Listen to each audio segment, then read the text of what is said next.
কোনো ব্যক্তি আপনার ক্ষতি করার চেষ্টা করছে, আপনাকে হয়রানি করার চেষ্টা করছে, শারীরিক মানসিকভাবে নির্যাতন করার চেষ্টা করছে, আছে এরকম দুষ্ট প্রবৃত্তি মানুষ, এরকম যদি মনে হয় তো আপনি একটি দোয়া সবসময় পড়বেন।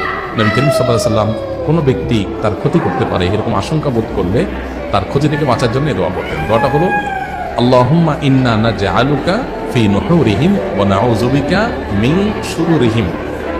আল্লাহুম্মা ইন্না নাজআলুকা ফি নুহুরিহিম ওয়া নাউযু বিকা মিন শুরুরিহিম।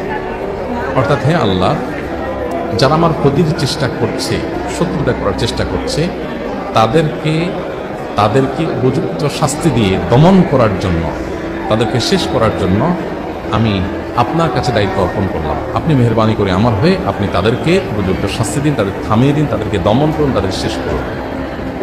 নাউযু বিকা মিন শুরুরিহিম, এবং আল্লাহ তাদের ক্ষয়ক্ষতি থেকে আমি আপনার আশ্রয় চাই, আপনি আমাকে রক্ষা করুন।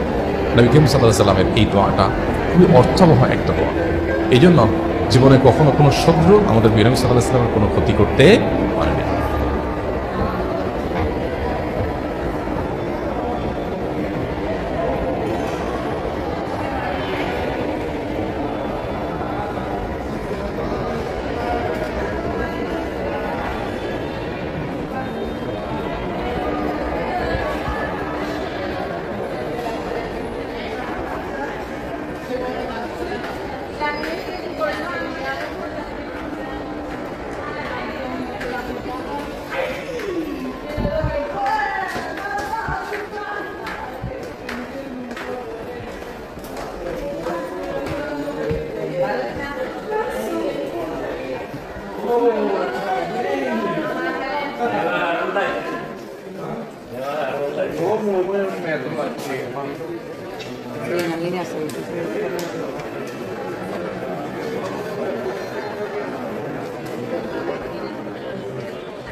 Yes.